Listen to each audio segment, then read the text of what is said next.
କୁହାଯାଉଛି ବିଜେଡିର ଭିତିରି ଗୁମର। ରାଜା ଲୁଟି ନେବେ ନବୀନଙ୍କ ଧନ ସମ୍ପତ୍ତି। ନବୀନ ନିବାସରେ ରହି ପାଣ୍ଡିଆନ ଦମ୍ପତି କରୁଛନ୍ତି ଖେଳ। ସେଥିପାଇଁ ବିଜେଡିର ପୁରୁଖାଙ୍କୁ ଆଉଟ୍ କରୁଛନ୍ତି ପାଣ୍ଡିଆନ। ରାଜ୍ୟ ରାଜନୀତିରେ ଏବେ ଚାଲିଛି କଣ?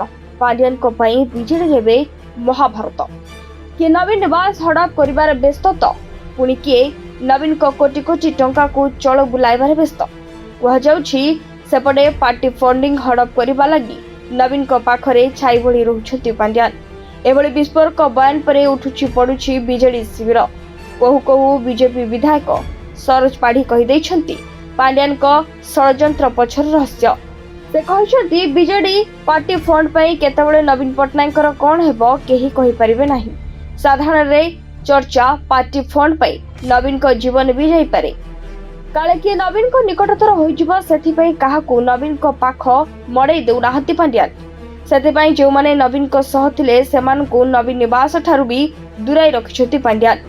ବିଜେପି ବିଧାୟକ ସରୋଜ ପାଢୀ କହିଛନ୍ତି ଯେଉଁଠି ରାଜ୍ୟବାସୀ କି ବିଜେଡିର କେହି ନେତା ପାଣ୍ଡିଆନଙ୍କୁ ଗ୍ରହଣ କରୁନାହାନ୍ତି ସେଠି ପାଣ୍ଡିଆନ ନବୀନଙ୍କୁ ଜବରଦସ୍ତି ଭିଡି ଧରି ରଖିବା ପଛରେ ସ୍ୱାର୍ଥ କଣ ତାହା ଜଣାପଡିଛି। ବିଜେଡି ପାଣ୍ଠିରେ 1000 କୋଟିରୁ ଉର୍ଦ୍ଧ୍ୱ ଟଙ୍କା ରହିଛି ଯାହା ଉପରେ ସମସ୍ତଙ୍କର ନଜର ରହିଛି। ନବୀନ ଯଦି ପାଣ୍ଡିଆନ ଦମ୍ପତିକୁ ଦାୟିତ୍ୱ ଦେଇଦେବେ ତେବେ ସେହି ଟଙ୍କାର ମାଲିକ ହୋଇଯିବେ ସେମାନେ।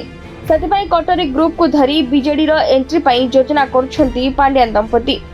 ରାଜା ସ୍ୱାଇଁଙ୍କ ଭଳି ବରିଷ୍ଠ ନେତାକୁ ପାଣ୍ଡିଆନ ଏଭଳି ବ୍ୟବହାର କରିବା କେହି ହଜମ କରିପାରୁନାହାନ୍ତି। ଆମେ ଶୁଣିଛୁ ନବୀନ ପଟ୍ଟନାୟକ ଭାଇ ଆସିଥିଲେ କାଳେ ପାଣ୍ଡିଆନକୁ ଗାଳି କରି ଯାଇଛନ୍ତି। ସେ ସ୍ପଷ୍ଟ ଭାବରେ କହିଛନ୍ତି ଦଳରେ ଯାହା ହେବ ଆମେ ବୁଝିବୁ, ତୁମେ କିଏ ବୋଲି କହିଛନ୍ତି। ସେ ଆହୁରି ମଧ୍ୟ କହିଛନ୍ତି ଯେଉଁଠି ରାଜ୍ୟବାସୀ କି ବିଜେଡିର କେହି ନେତା ପାଣ୍ଡିଆନକୁ ଗ୍ରହଣ କରୁନାହାନ୍ତି ସେଠି ପାଣ୍ଡିଆନ ନବୀନକୁ ଜବରଦସ୍ତି ଭିଡି ଧରି ରଖିବାର ପଛରେ ସ୍ୱାର୍ଥ କଣ ରହିଛି ତାହା ଜଣାପଡିଗଲା। ବିଜେଡି ପାଣ୍ଠିରେ 1000 କୋଟିରୁ ଉର୍ଦ୍ଧ୍ୱ ଟଙ୍କା ରହିଛି ତାହା ଉପରେ ସମସ୍ତଙ୍କର ନଜର ରହିଛି। ନବୀନ ଯଦି ପାଣ୍ଡିଆନ ଦମ୍ପତିକୁ ଦାୟିତ୍ୱ ଦେଇଦେବେ ତେବେ ସେହି ଟଙ୍କାର ମାଲିକ ହୋଇଯିବେ ସେମାନେ। ସେଥିପାଇଁ କଟରୀ ଗ୍ରୁପକୁ ବିଜେଡିର ଏଣ୍ଟ୍ରି ପାଇଁ ଯୋଜନା କରିଛନ୍ତି ପାଣ୍ଡିଆନ ଦମ୍ପତି।